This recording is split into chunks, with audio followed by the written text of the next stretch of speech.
kulang bawat umaga mabigat pa.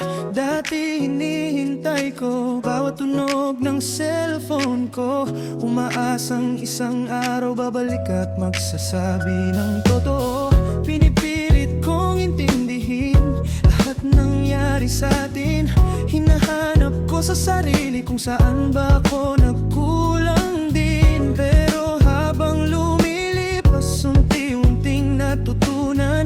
May mga tanong sa buhay na wala talagang kasagutan. At kahit may mga gabi naaalala pa rin kita,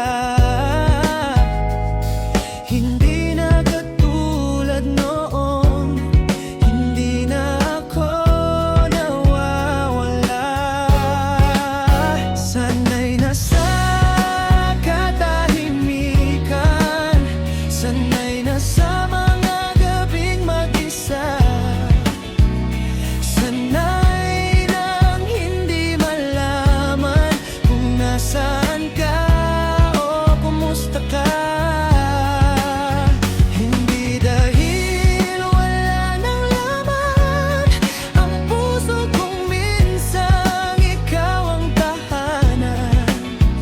Natuto lang akong tanggapin na hindi lahat ay may patutunguhan. May mga araw pa rin na bumabalik ang nakaraan, kapag may namoy akong pabango na nagpapaalala sa iyong pangalan. At sa mga lugar na dati magkasama nating nilakaran, parang may multo ng kahapon na tahimik pa ring dumadaan. Minsan napapangiti ako sa mga alaalang naiwan. Minsan naman napapaisip kung naaalala mo rin ba ako minsan. Pero hindi na ako nagtatanong, hindi na rin naghihintay, dahil natutunan kong may mga tao na mahal mo pero hindi mo makakamtan.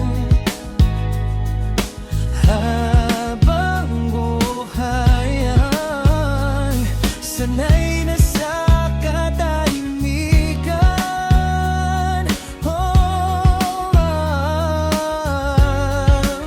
sanay na sa matahimikan, sanay na sa mga gabing mag-isa, sanay nang hindi malaman kung nasaan ka o kumusta ka. Hindi dahil wala nang laman ang puso kong minsang ikaw ang tahanan. Natuto lang akong tanggapin na hindi lahat ay may patutunguhan.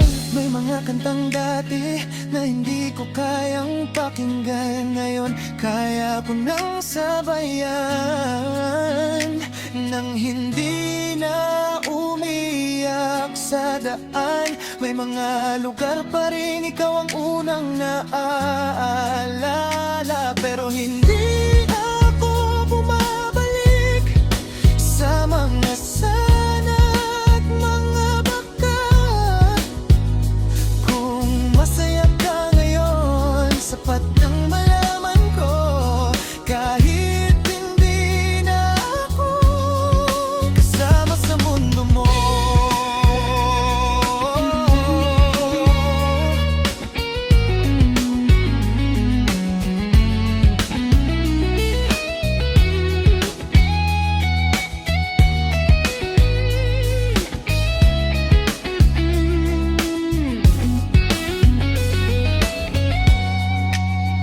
May mga pagmamahal talagang hindi para maging atin, dumadaan lang para turuan tayong paano muling bumangon at mahalin.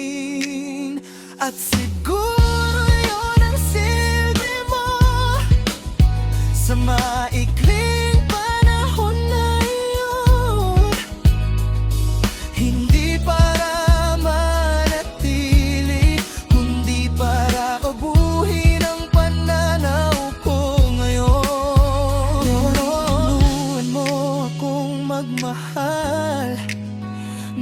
walang kasiguraduhan.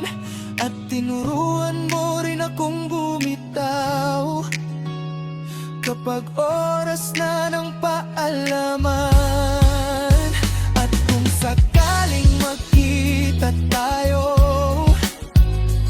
sa ibang yugto ng buhay, ningitian na lang kita nang wala ng sakit na nakatago. Hindi mo na hilalang bumalik ka, hindi na rin hahabulin ang kahapon, dahil may mga kwentong maganda kahit hindi naging habang panahon. Sanay na sa layo mo, sanay na sa mundong wala ka, at sa wakas natutunan ko na maging buo kahit hindi ka nakasama. Kung sakaling marinig mo ito, sana malaman mong ayos lang ako. Hindi perpekto, pero mas payapa kaysa noon. Dati hinihintay kita, ngayon ipinagdarasal na lang. At sa bawat paglubog ng araw, unti-unti ring lumulubog ang sakit